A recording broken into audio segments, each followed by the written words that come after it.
Muy buen día, que el Señor le bendiga. Continuamos la lectura de la Biblia, el segundo libro de Reyes, con la parte que nos hace falta del capítulo 6 y el capítulo 7. Aquí vamos a abarcar una historia completa que nos habla acerca de Eliseo y el sitio de Samaria. Comienza en el capítulo 6, versículo 24, la historia contándonos lo siguiente. Después de esto aconteció que Ben-Hadad, rey de Siria, reunió todo su ejército y subió y sitió a Samaria. Y hubo gran hambre en Samaria a consecuencia de aquel sitio, tanto que la cabeza de un asno se vendía por 80 piezas de plata, y la cuarta parte de un cab de estiércol de paloma por 5 piezas de plata. Y pasando el rey de Israel por el muro, una mujer le gritó y dijo: Salva, rey señor mío. Y él dijo: Si no te salva Jehová, ¿de dónde te puedo salvar yo? ¿Del granero o del lagar? Y le dijo el rey: ¿Qué tienes? Ella respondió: Esta mujer me dijo: Da acá tu hijo y comámoslo hoy, y mañana comeremos el mío. Cocimos pues a mi hijo y lo comimos. El día siguiente yo le dije: Da acá tu hijo y comámoslo. Mas ella ha escondido a su hijo. Cuando el rey oyó las palabras de aquella mujer, rasgó sus vestidos y pasó así por el muro. Y el pueblo vio el cilicio que traía interiormente sobre su cuerpo. Y él dijo: Así me haga Dios y aún me añada, si la cabeza de Eliseo, hijo de Safat, queda sobre él hoy. Aquí hay mucho tema por el cual hablar y explicar. Voy a tratar de ser lo más sencilla y tratar de explicar lo que nos pueda servir, lo que nos sea de utilidad, y como siempre algunos detalles así curiosos que vale la pena mencionar. Empieza entonces aquí la historia contándonos que el rey de Siria decide sitiar la ciudad. Vamos a empezar por definir qué es sitiar una ciudad. Antiguamente, cuando un ejército de un país invadía otra ciudad o otro país, una de las estrategias militares que utilizaban era rodear la ciudad, crear un círculo alrededor de la ciudad, de tal manera que se les impedía el ingreso o el egreso de mercadería, de todo lo necesario, del comercio, incluso del agua, para que ellos se proveyeran de lo necesario para sobrevivir. Entonces, esto creaba a largo plazo una hambruna, o sea, creaba hambre. ¿Por qué? Porque sus fronteras prácticamente estaban cerradas, entonces no podían salir e intercambiar los alimentos que ellos producían con los alimentos de otros países, o no podían salir libremente a pastar el ganado, a cosechar, porque estaban rodeados. O también lo que hacían era que tapaban las fuentes de agua, desviaban el cauce de los ríos cuando el río tenía el nacimiento fuera de la ciudad, o tapaban los pozos. O sea, eran estrategias militares. Y sobre todo en las cuestiones bíblicas, muchas veces vemos que la mayoría de las ciudades estaban amuralladas, es decir, tenían un muro alrededor que las protegía en caso de guerras. Esto era lo que sucedía con Samaria, que el rey de Siria decidió enviar a su ejército y colocar un campamento enorme, miles y miles de soldados alrededor de la ciudad de Samaria, con el propósito de que no pudieran salir, entrar, no pudieran comercializar. Para ponerles un ejemplo más reciente, ayer justamente escuché un avance en el noticiero. Yo por lo general no veo noticias, pero durante la programación regular en la televisión, algunas veces salen avances de lo que van a dar. Entonces me llamó la atención y justamente encaja esto que les voy a contar con el ejemplo que estoy mencionando. Y este avance en el noticiero mencionaba que si China cerraba el envío de sus productos a Estados Unidos, entonces aquí en Estados Unidos íbamos a entrar en una escasez de muchos productos y por consecuencia una alza en el precio de estos productos.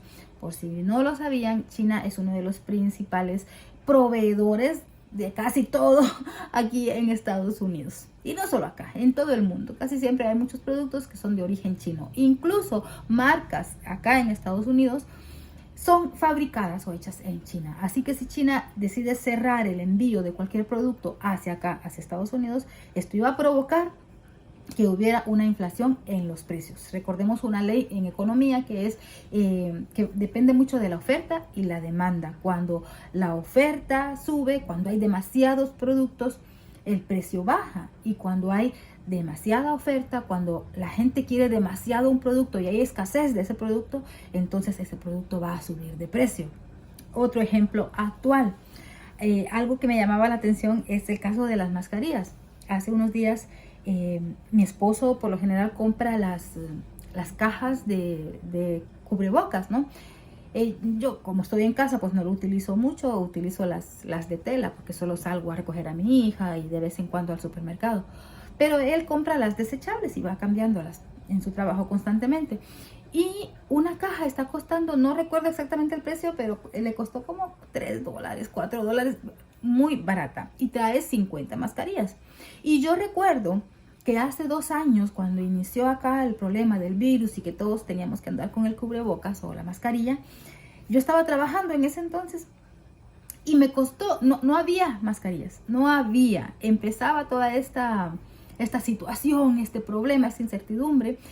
Yo trabajaba en un supermercado, no tenía mascarilla, ya unos compañeros empezaban a llegar con su mascarilla. Yo busqué alrededor de donde vivo y no había. Entonces uno de los compañeros de trabajo nos dijo a los que estábamos ahí: yo conozco una señora que está vendiendo, ella me vendió esta que yo tengo y costó $5. $5 una mascarilla. Hace 2 años casi, porque fue como en marzo del 2020, cuando acá cerraron ya oficialmente ya las escuelas, muchos negocios. Entonces, hace 2 años, una mascarilla a mí me costó $5. Y hace una semana, una caja con 50 mascarillas le costó a mi esposo como alrededor de $4 aproximadamente. Estamos hablando que cada mascarilla vendría saliendo a menos de 10 centavos. Sí, como a menos de 20 centavos, porque si eran 50, $4, sí. 20 centavos está costando aproximadamente, y quizá menos, porque hay lugares que le venden hasta 3 cajas por $10 o algo así. Menos de 20 centavos una mascarilla. Y a mí me costó hace 2 años $5. Este es otro ejemplo de lo que es la oferta y la demanda. Cuando empezó todo este problema de la pandemia, no había mascarillas, había escasez y todo el mundo andábamos ahí buscando las benditas mascarillas. Por eso el precio de la mascarilla subió. Ahora que ya han pasado 2 años, que ya muchos empresarios produjeron mascarillas y están vendiendo y ya vieron que es un negocio, ahora están por todos lados. Ahora, al menos acá lo venden hasta en las calles, ponen mesas y salen a vender las mascarillas. Entonces, esto es otro ejemplo de cómo varía el precio de los productos en cuanto a la demanda. Volviendo acá a la historia bíblica que nos menciona. Primero, esta estrategia militar, ¿no? El rey de Siria sitió la ciudad de Samaria, la rodeó. Y luego dice, hubo gran hambre en Samaria. Esto significa también que no fue de un día para otro, sino que por lo general tardaban hasta meses alrededor de una ciudad hasta que ellos se acabaran sus provisiones, todo lo que tenían dentro de sus murallas. Entonces hubo gran hambre en Samaria y a consecuencia, dice aquí, tanto la cabeza de un asno se vendía por 80 piezas de plata y la cuarta parte de un cap de estiércol de paloma por 5 piezas de plata. Aquí hay otra explicación que quiero comentarles. En primer lugar, la cabeza de un asno no era un animal de consumo. De hecho, es un animal considerado por los judíos como inmundo.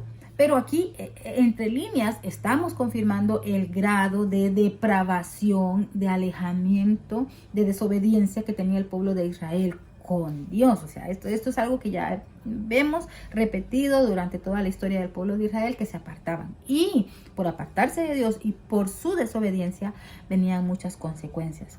Entonces aquí dice que la cabeza de un asno, estamos hablando que la parte de la cabeza es lo que tiene menos carne, es puro hueso, pero que aún así costaba carísimo. Dice que costaba 80 piezas de plata. En algún estudio leí que eso era aproximadamente, equivalía al salario de un mes de un trabajador promedio en aquel tiempo. Esto significa que solamente la gente adinerada, la gente rica, podía darse el lujo, imagínese usted, de comprar una cabeza huesuda, una cabeza de asno. También aquí otro detalle importante, dice que la cuarta parte de un cap de estiércol de paloma por 5 piezas de plata. Estiércol de paloma. Esto surge la pregunta acá, o al menos a mí. ¿Se comían el estiércol de paloma? En cuanto a esto, le voy a mencionar dos posiciones. Una de ellas dice que efectivamente utilizaban el estiércol de paloma para comérselo, porque era tal el grado de necesidad, de hambre, de angustia, que la gente se comía lo que hubiera, lo que fuera posible. Y que de hecho no es algo tan descabellado pensar que podían comerse el estiércol de paloma, porque era una especie de proteína y de carbohidrato, ya que las palomas pues comen granos o comen insectos. Entonces no era algo que también no suena saludable para nada, pero al menos dice que si era tanta el hambre, si eran capaces de comerse a sus propios hijos, ¿por qué no podrían comerse también el estiércol de paloma? A mí eso no mucho me cuadra, no mucho me suena, porque yo me imagino si se van a ir a comprar el estiércol de paloma, ¿por qué no se comieron a la paloma mejor y la vendieron más cara? Pero en fin, esa es una de las posturas. La otra postura o la otra teoría es que en realidad no se están refiriendo aquí a que se comían el excremento de la paloma, sino que uno de los usos del excremento de la paloma era como combustible. Lo utilizaban. Si no tenían cómo encender su fuego, cómo mantener sus lámparas, utilizaban el estiércol de paloma como combustible, pues lo quemaban pues. Entonces, en el hecho de que mencionen acá al mismo tiempo que vendían la cabeza del asno y que mencionan también que vendían el estiércol de paloma, está haciendo una referencia a que utilizaban el estiércol de paloma como combustible para cocinar la cabeza del asno. Bueno, esto me parece a mí un poco más aceptable. Hay otra postura, otro estudio, otra sugerencia que leí, que decía también que es posible que haya un modismo acá. Por eso es importante leer el contexto. Que hay algunos estudiosos de la Biblia que dicen de que cuando se menciona aquí el estiércol de paloma era un modismo o era una, ¿cómo decirles? No es que esté hablando literalmente de estiércol de paloma, sino que está haciendo referencia a las algarrobas. Las algarrobas era un tipo de alimento que comía la gente pues muy pobre. Y las algarrobas son unos granitos muy pequeños que al verlos da la apariencia como que fuera excremento. Entonces que el estiércol de paloma era el nombre que se le daba al estiércol de paloma. Entonces que acá no se refiere literal, como dice acá, estiércol de paloma, sino que está haciendo referencia a las algarrobas. Entonces en ese caso era un alimento que sí compraban y que se comían. Así que bueno, cualquiera de las tres opciones que les he mencionado, en realidad eran tres opciones, cualquiera de las tres opciones, pues esto no es algo que es para que nos quite el sueño, pero si usted es curioso o curiosa como yo, pues a veces uno necesita saber, porque sí, yo la primera vez que leí la Biblia, yo lo que pensé es, ¿se comían el estiércol de paloma? O sea, fue algo que a estas alturas a uno le parece como que, ¿cómo va a ser eso posible? Pero si leemos unos versículos más adelante, dice que se comían a sus hijos. Así que si alguien es capaz de comerse a su hijo, o sea, es en ese grado ya de locura, de depravación, de desesperación, pues a lo mejor también se podían comer el estiércol de paloma. Y si no era estiércol de paloma, sino que se refería a otro alimento que son las algarrobas, pues también hace sentido. Y si no era eso, sino que lo utilizaban como combustible, porque hay una parte, creo que en Ezequiel, bueno, hay una parte que vamos a ver un profeta que utilizaba el estiércol de paloma como combustible. Así que cualquiera de las tres opciones es aceptable. Continúa diciendo, el versículo 26 en adelante nos dice que el rey iba caminando por el muro. Mira, aquí menciona el muro, es lo que le mencionaba. Muchas de las ciudades en ciudades bíblicas o las ciudades en la antigüedad construían pirámides alrededor. No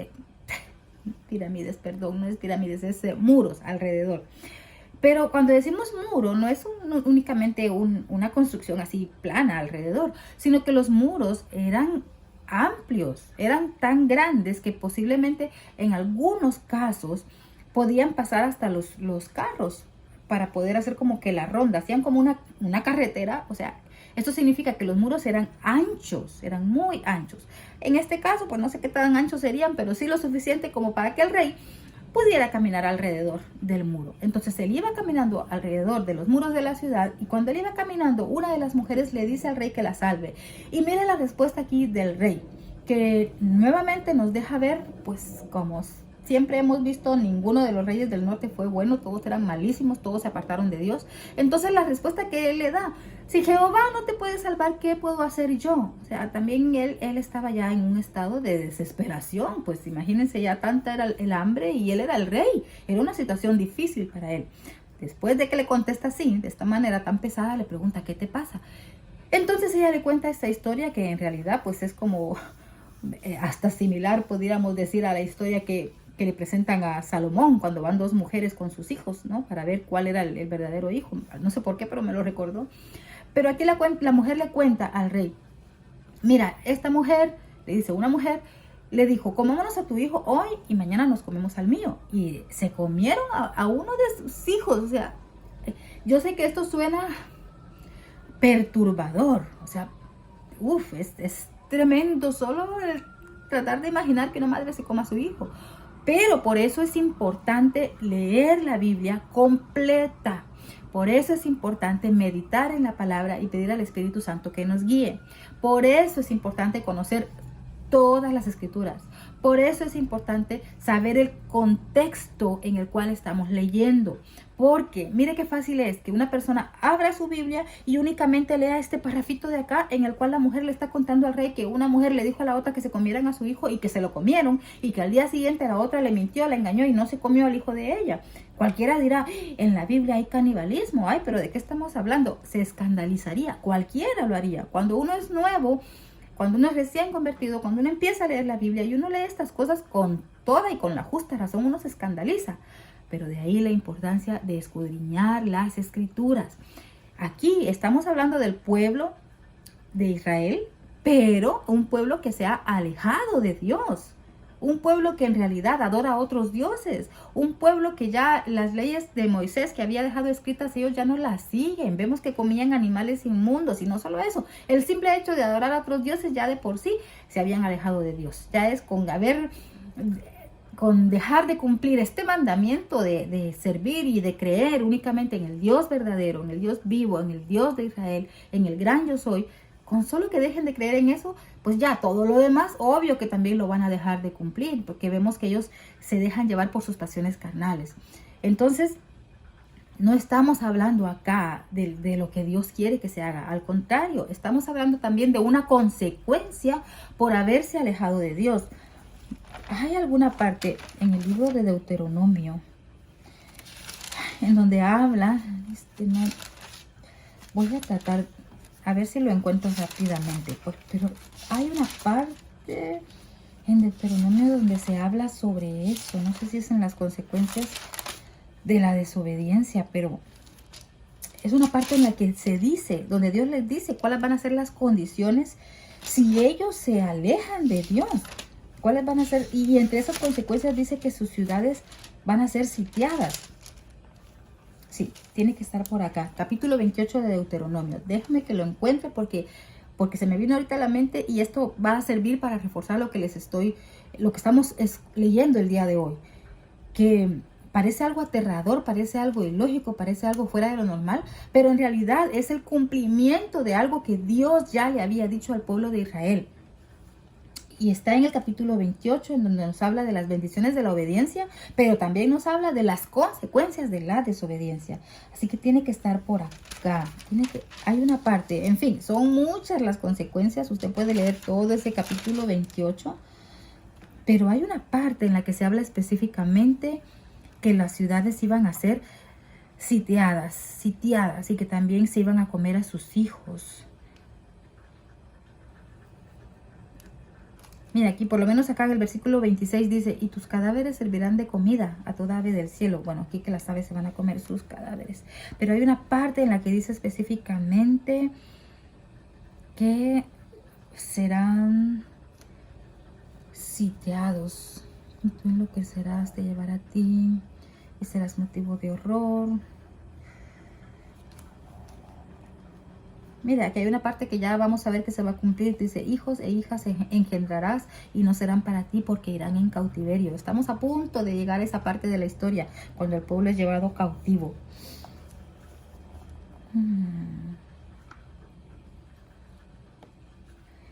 Sobre ti todas estas maldiciones por cuanto no serviste a Jehová. Aquí vemos una explicación, podemos decir, de lo que estamos viendo. Dice el versículo 45, y vendrán sobre ti todas estas maldiciones y te perseguirán y te alcanzarán hasta que perezcas, por cuanto no habrás atendido a la voz de Jehová tu Dios para guardar sus mandamientos y sus estatutos que él te mandó. Y serán en ti por señal y por maravilla y en tu descendencia para siempre, por cuanto no serviste a Jehová tu Dios con alegría y con gozo de tu corazón. Por tanto servirás a tus enemigos. Vamos a encontrar esta parte. Mira, aquí está, ya lo encontré. Voy a leer desde el versículo 52 y 53 del capítulo 28 de Deuteronomio. Pondrás sitio a todas tus ciudades. Eso es lo que está pasando ahorita. La ciudad de Samaria está sitiada. Hasta que caigan tus muros altos y fortificados en que tú confías, porque ellos confiaban en que ese muro los iba a proteger, no confiaban en que Jehová es el único el que nos puede proteger. Sitiará pues todas tus ciudades y toda la tierra que Jehová tu Dios te hubiere dado, y comerás el fruto de tu vientre. Mira, aquí se está cumpliendo, es como una profecía que la vemos que se está cumpliendo en el segundo libro de Reyes, en lo que estamos leyendo ahora, porque dice, y comerás el fruto de tu vientre, o sea, te vas a comer a tus hijos, la carne de tus hijos y de tus hijas que Jehová tu Dios te dio en el sitio y en el apuro con que te angustiará tu enemigo. Es que yo sabía que había un pasaje que decía algo sobre esto que estamos viendo acá. Entonces aquí vemos que se está confirmando esto, que fue ya una advertencia que fue dada desde el momento en que estamos hablando de cientos de años atrás, cuando a través de Moisés, pues Dios les dio todas las leyes, todos los mandamientos, todos los preceptos, y les dijo, mira, estas van a ser tus bendiciones, pero también estas van a ser tus maldiciones. Si tú te apartas de mí, si tú no crees en mí, si tú te alejas de mí y vas tras dioses ajenos, te va a venir, todos estos males te van a venir. Y aquí vemos que se está cumpliendo esta palabra. Por eso es importante tener un contexto de la situación. Por eso es importante leer toda la Biblia. Y qué bueno que usted ha tomado esa decisión. Y espero que continuemos con esto. Porque no es importante ver las cosas malas. Sí, por supuesto. Pero también es importante ver las cosas buenas. Y como siempre les digo, aplicarlas a nuestra vida. Ponerlas en práctica. Porque si no, ¿para qué estamos leyendo la Biblia? La estamos leyendo porque queremos conocer a Dios. Porque queremos saber cuál es el propósito que Él tiene para nosotros y para que también podamos vivir una vida llena de bendición. Porque así como hay maldiciones, también vemos que en el mismo capítulo 28 de Deuteronomio empieza diciendo cuáles son las bendiciones de la obediencia. Dios quiere que tengamos una vida plena, una vida bendecida. Y esto va a depender ¿de qué? De que le sigamos a Él, de que le sirvamos a Él. Pues ese es el único requisito. Continúa entonces aquí la historia diciendo, yo sé que este video va a ser largo, pero es que vale la pena. Continúa entonces acá, dice que la mujer le grita esto y le cuenta esta historia al rey. Entonces cuando el rey escucha esto, rasga sus vestidos. Rasgar sus vestidos es una señal de duelo, de desesperación, de dolor. Y cuando él rasgó sus vestidos, dice que dejó ver su cilicio. El cilicio era una tela áspera que se utilizaba a manera como de penitencia, que también era una manera de cómo, ¿cómo se le llama esto? Cuando es una manera de herir la carne, pues era una señal como de humillación. Esto tiene un nombre, flagelar, esta es la palabrita, flagelar. Que de hecho todavía en la actualidad hay muchos hombres o muchas mujeres que utilizan esta técnica, que es como técnica, le puedo llamar. Flagelar su carne significa hacerse daño. En este caso, el utilizar esta tela de silicio, esta tela áspera, era una manera de que ellos se herían su carne, su cuerpo. Era una manera de tristeza, de humillación, de duelo, de dolor. Entonces, cuando él rasgó sus vestidos, el rey dejó, o sea, los demás se dieron cuenta que el rey cargaba esa tela debajo, nos dice acá. Pero también vemos la expresión de él, si Jehová no te salva, pues yo qué voy a hacer. O sea, él mismo no creía en Dios, pues ya, de plano, él estaba apartado. Entonces también vemos en el versículo 31. Él dijo, así me haga Dios y aún me añada si la cabeza de Eliseo, hijo de Safat, queda sobre él hoy. Entonces también acá vemos que él no se hace responsable de sus actos. Él no dice, él no se arrepiente, pues él no dice, Señor, perdóname porque nos alejamos de ti, nuestro pueblo está mal y hemos llegado a ese extremo. No, ¿qué es lo que hace? ¿Qué se enoja con el profeta? Le está echando la culpa al profeta Eliseo de que el rey de Siria lo haya invadido. Recordemos que en la lectura anterior, en el video anterior, nos quedamos apenas unos versículos atrás en que el rey de Siria quería matar al profeta Eliseo, entonces que lo había ido a buscar y que ¿qué fue lo que sucedió? Que por medio de Dios el profeta hace que el ejército se quede ciego, luego les alimentan, les da de comer y los mandan de regreso. Entonces por un tiempo como que hubo paz. Pero vemos después que el rey vuelve y ataca a toda la ciudad. Entonces, ¿qué pasa? Que el rey de Israel lo que piensa es que es como una represalia que está tomando el rey de Siria contra toda la nación de Israel, contra toda Samaria, a causa del profeta. Entonces se enoja con el profeta, no reconoce que esta maldición, esta situación que están viviendo es una consecuencia de haberse apartado de Dios. Entonces continúa diciendo en versículo 32, Eliseo estaba sentado en su casa y me voy a adelantar un poquito, usted puede leer completo el pasaje, por favor, pero dice el capítulo 7, versículo 1, dijo entonces Eliseo, aquí esta profecía es importante porque vamos a ver que se cumple. Oíd palabra de Jehová. Así dijo Jehová, mañana a estas horas valdrá el seah de flor de harina un ciclo y 2 seah de cebada un ciclo a la puerta de Samaria. Esta profecía, lo que está diciendo aquí el profeta es que en 24 horas, en cuestión de 24 horas, Dios va a solucionar ese problema, esa angustia, ese sitio que ellos están viviendo. Y que para entonces, vimos al principio que se vendían carísima la cabeza de un asno para comer. Pero aquí vamos a ver que entonces va a haber tanta abundancia de harina y de cebada que el precio va a bajar, que va a ser baratísimo. Ahora bien, dice aquí en el versículo 2 del capítulo 7, un príncipe sobre cuyo brazo el rey se apoyaba, o sea, uno de sus asistentes, hombres de confianza generales, respondió al varón de Dios y dijo, si Jehová hiciese ahora ventanas en el cielo, ¿sería esto así? Y él dijo, he aquí tú lo verás con tus ojos, mas no comerás de ello. Es importante estos dos pasajes. ¿Por qué? Porque mire, en el versículo 1 del capítulo 7 vemos que hay una profecía. Es la palabra de Dios que está diciendo que en 24 horas va a haber tal abundancia de harina y de cebada que el precio va a bajar. Y luego vemos la palabra del profeta que dice, tú vas a ver esto, pero no vas a disfrutar de esto. Lo vas a ver, pero no lo vas a comer, no lo vas a disfrutar. Entonces hay dos profecías, una que la da Dios y otra que la da el profeta.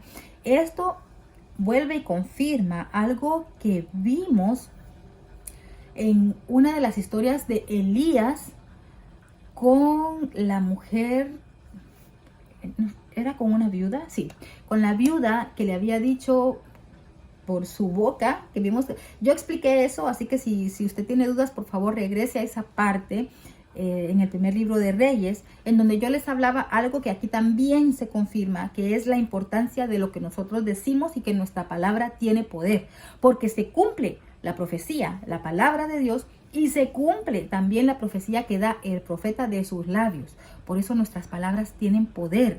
También en este pasaje, en el de Elías y la viuda, se cumple la palabra que ella dijo, me voy a echar a morir, voy a cocinar lo último que tengo, yo y mi hijo nos vamos a morir, y después vemos que el hijo se le muere. Entonces por eso es que tenemos que tener cuidado con lo que sale de nuestra boca, porque también estamos ejerciendo una especie de profecía, ya sea para bien o para mal. Por eso es que tratemos que siempre nuestras palabras sean de bien, que nuestras palabras sean dulces, por si nos toca que tragárnoslas, que no nos cueste, porque van a ser palabras dulces. Había, dice el versículo 3, había a la entrada de la puerta 4 hombres leprosos, los cuales se dijeron uno al otro, ¿para qué nos quedamos aquí hasta que muramos? Miren, no voy a leer todo porque si no me voy a alargar mucho con el video. Voy a tratar de resumirlo un poco. ¿Qué es lo que pasa aquí? Estos 4 leprosos, recordemos que los leprosos no podían convivir con el pueblo. Al menos esa era la ley. Mire, eso sí lo cumplían, ¿no? O sea, cumplían unas cosas, lo que de verdad deberían de cumplir no lo hacían y otras sí.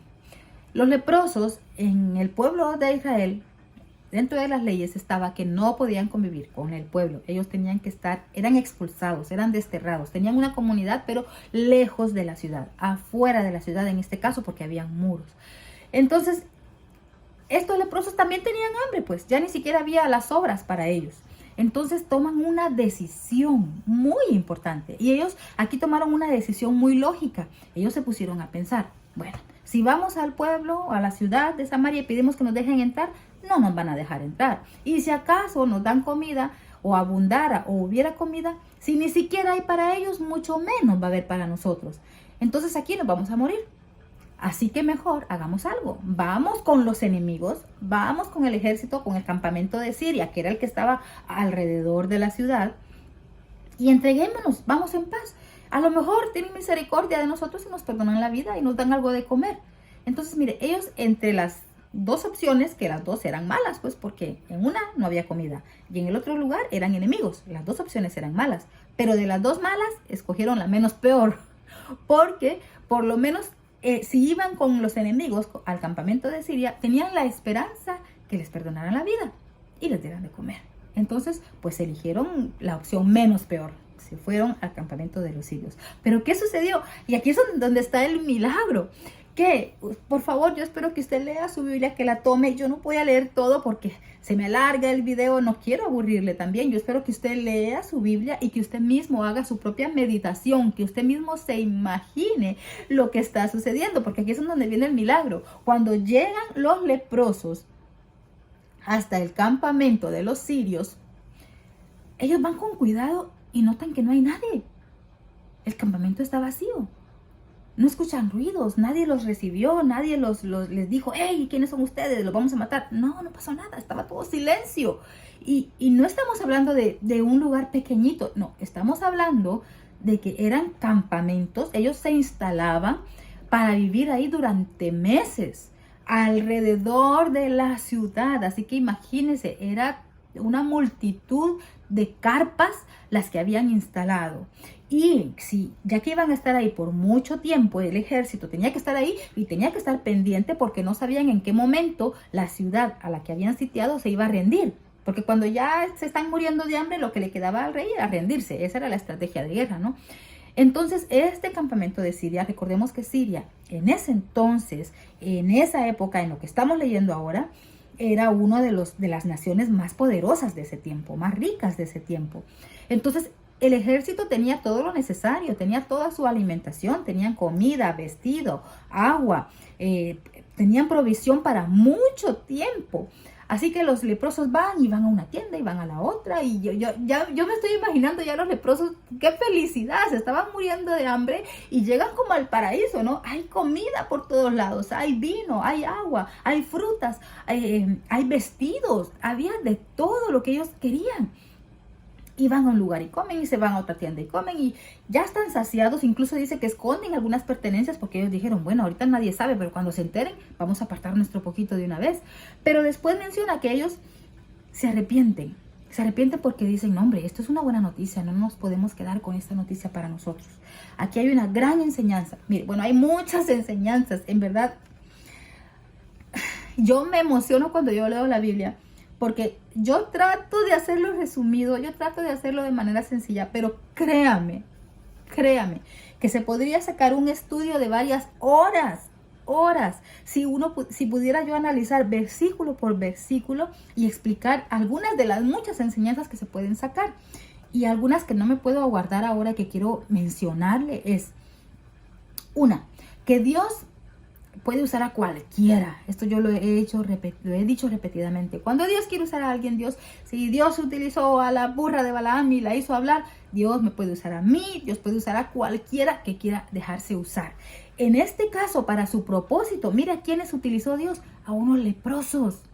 Porque ellos fueron los encargados de llegar hasta el campamento y descubrir ese tesoro, y después de llevar esa buena nueva, esa buena noticia a los de Samaria. Otra cosa importante acá. Ellos dicen después de que ellos disfrutan, ¿no?, de todas las bendiciones, porque fue una bendición para ellos. Ellos dicen, no, yo no me puedo quedar, no nos podemos quedar con este tesoro solo para nosotros, lo tenemos que compartir.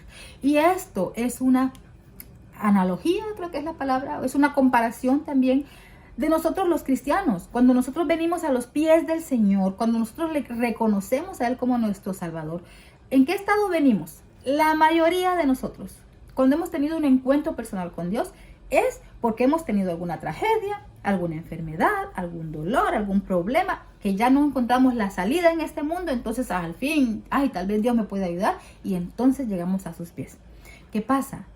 Que encontramos en Dios la solución a nuestros problemas, la solución a cualquier situación que estemos pasando.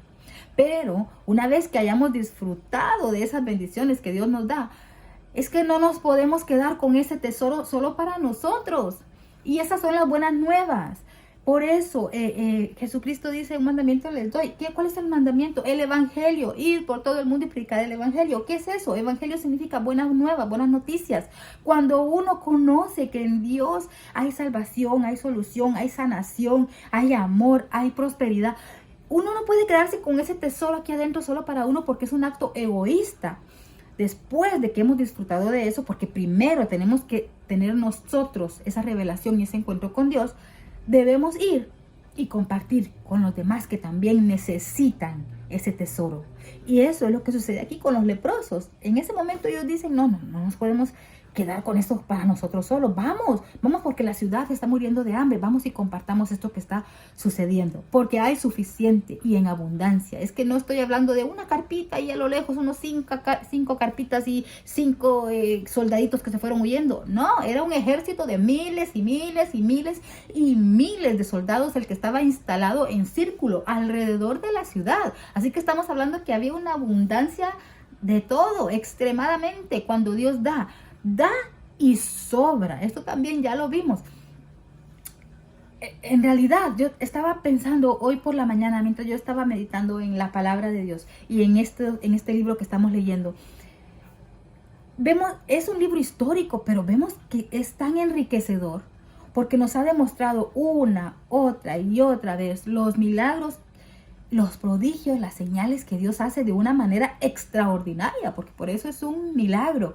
Cosas impensables, cosas que nuestra mente humana, nuestro raciocinio, nuestros ojos físicos no son capaces de comprender y de alcanzar a ver.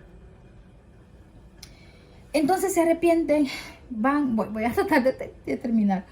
Ellos se arrepienten, van a la ciudad, van con los guardias de la ciudad, porque recordemos que ellos no podían entrar a la ciudad, sino que desde lejos les dicen: mira, fuimos al campamento y no hay nadie. Entonces al principio tienen miedo, pero después el rey toma la decisión de enviar a un grupo para ver, bueno, si los matan, pues ya ni modo, de todas maneras se van a morir. Pero este grupo de espías o de emisarios va al campamento y efectivamente está vacío. Pero algo que me faltó mencionar: ¿por qué está vacío el campamento? Porque Dios hace que todo el ejército de los sirios escuche como una especie de temblor, de avance, de vibración, y ellos piensan en su mente, ellos escuchan ese sonido y ellos dicen: los de Samaria, ellos no pueden hacer esto, pero seguramente fueron y buscaron aliados. Y menciona aquí que a lo mejor buscaron aliados con los de Egipto. Menciona dos ciudades, los egipcios y a los heteos. Dice: he aquí el rey de Israel ha tomado a sueldo contra nosotros a los reyes de los heteos y a los reyes de los egipcios, para que vengan contra nosotros. Y se levantaron y huyeron, abandonando sus tiendas, caballos, asnos y el campamento. Es decir, que ellos, dice el versículo 6 del capítulo 7, Jehová había hecho que en el campamento de los sirios se oyese estruendo de carros, ruido de caballos y estrépito de gran ejército, y se dijeran unos a otros: he aquí el rey de Israel ha tomado a sueldo contra nosotros a los reyes de los heteos y a los reyes de los egipcios para que vengan contra nosotros. Dios hizo que ellos, puede ser que ellos se imaginaran ese sonido colectivamente, que todos al mismo tiempo escucharan lo mismo, o que en realidad este sonido hubiera existido, aunque para mi opinión es de que Dios provocó esto en su mente, en la mente colectiva. O sea, todos los que estaban ahí oyeron lo mismo al mismo tiempo, pero no creo que, pienso yo, que lo haya hecho que en el aire se escuchara el sonido, porque entonces también los de Samaria hubieran escuchado ese estrépito, ese sonido tan fuerte. El caso es que ellos se confunden y piensan que vienen a atacarnos y el ejército que viene es más grande que nosotros. Miren, cuando un ejército de millares, o sea, es que no estamos hablando de 100, 200, 1000, no, estamos hablando de miles, miles y miles de soldados. Cuando un ejército avanzaba hacia la guerra, era tan fuerte el sonido que hacían, o con sus pies cuando marchaban, que algunas veces era confundido hasta con temblores. Entonces esto hizo que ellos huyeran. Bueno, ahora regreso otra vez a la historia. Entonces el rey envía mensajeros a ver, resulta que sí es verdad lo que habían dicho los leprosos. Entonces todo el pueblo, ya se imagina, salen a encontrar lo que puedan. Y había tanta abundancia de comida que efectivamente aquí se cumple la profecía que había dicho el profeta Eliseo. Y acá estoy terminando. Dice entonces acá: entonces el pueblo salió y saqueó el campamento de los sirios, y fue vendido un seah de flor de harina por un siclo, y 2 seas de cebada por un siclo, conforme a la palabra de Jehová.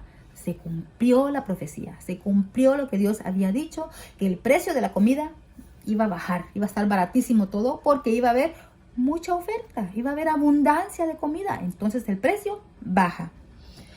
Y el rey puso a la puerta, dice el versículo 17, y el rey puso a la puerta a aquel príncipe, sobre cuyo brazo él se apoyaba, y lo atropelló el pueblo a la entrada, y murió, conforme a lo que había dicho el varón de Dios, cuando el rey descendió a él.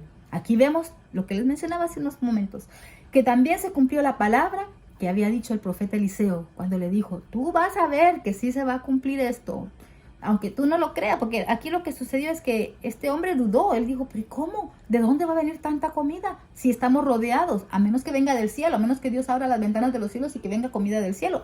Que Dios lo pudo haber hecho. ¿Acaso no hizo que cayera el maná en el desierto? Obviamente este hombre pues ya se había olvidado de todo esto, porque recordemos que el pueblo vivía en una depravación, se habían olvidado de Dios. Así que seguro que él no conocía esa historia del maná en el desierto, y también de las, cuando hizo que las aves, ¿cómo se llamaban estas aves? Cuando ellos querían carne y Dios hizo que vinieran estas aves ahí. Seguro que él no conocía las historias bíblicas, seguro que no leía la Biblia. Por eso es importante que leamos la Biblia una y otra vez, y no me canso de decirlo. Leamos la Biblia, porque mire, cuando yo leo todo esto, en verdad yo lo tomo para mí. Es que mi corazón, mire, se acelera. Porque yo digo, en realidad, la misericordia de Dios. Dios puede hacer milagros que para el hombre parecen ridículos. Así. Porque uno con esta mente que tenemos tan carnal y racional, es que no nos da para creer tanto. Pero cuando vamos leyendo la Biblia, nuestra fe va creciendo. Al menos mi fe. Cada vez que leo la Biblia, cada vez que la analizo, cada vez que medito en ella, yo digo, pero sí, es que Dios está. Dios puede hacer que se abran las ventanas de los cielos, pero también puede hacer que el ejército se vaya huyendo, escuchando sonidos que no existían, y que deje ahí. O sea, Dios va a encontrar la manera, porque Dios es Dios. Y aunque yo crea que algo es imposible, es que para Dios no lo hay. Entonces acá, el cuidado que tenemos que tener con nuestras palabras, porque se cumplió la profecía que Dios había dicho, y se cumplió la palabra que también el profeta había dicho. Este hombre vio, pobrecito, se haber arrepentido ahí, porque dijo: ay, se cumplió lo que dijo el profeta. Pero ¿qué pasó? Se murió, no pudo disfrutar de esas bendiciones, porque el mismo pueblo hizo una estampida. Pues es que imagínense a toda esa gente, ese gentío, miles de personas saliendo por las puertas, queriendo ir a ver qué agarraban del botín, ¿no?, que habían dejado los sirios en el campamento. Aconteció pues, versículo 18, de la manera que el varón de Dios había hablado al rey, diciendo: 2 seas de cebada por un siclo, y el seah de flor de harina será vendido por un siclo mañana a estas horas a la puerta de Samaria. A lo cual aquel príncipe había respondido al varón de Dios diciendo: si Jehová hiciese ventanas en el cielo, ¿pudiera suceder esto? Y él dijo: he aquí tú lo verás con tus ojos, mas no comerás de ello. Y le sucedió así, porque el pueblo le atropelló a la entrada y murió. Aquí termina esta historia, aquí termina este capítulo 6 y 7 que estamos viendo ahorita, esta historia de Eliseo y el sitio de Samaria. Y en realidad aquí hay mucho por aprender. Hay mucho que Dios quiere hablarnos.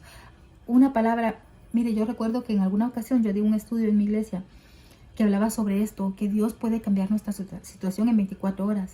Cuando Eliseo dice mañana a estas horas, está hablando de 24 horas. Y esta es otra enseñanza, y con esto me voy a despedir, y con esto le quiero dejar.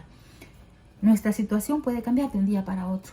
Aunque nosotros no miremos la salida, Dios puede abrir las ventanas de los cielos. Dios puede hacer que un campamento salga huyendo. Dios puede hacer que las aves vengan y nos alimenten. Dios puede hacer que de manera sobrenatural algo venga y abunde como el aceite de la viuda o la harina que nunca escasearon. Dios en 24 horas puede cambiar nuestra situación. ¿Quién sabe? Si mañana a estas horas que usted está escuchando este video, este problema que usted tiene puede ser resuelto. Solo Dios lo sabe. Así que el Señor le bendiga. Sigamos leyendo la Biblia y nos vemos en el siguiente video. Hasta pronto.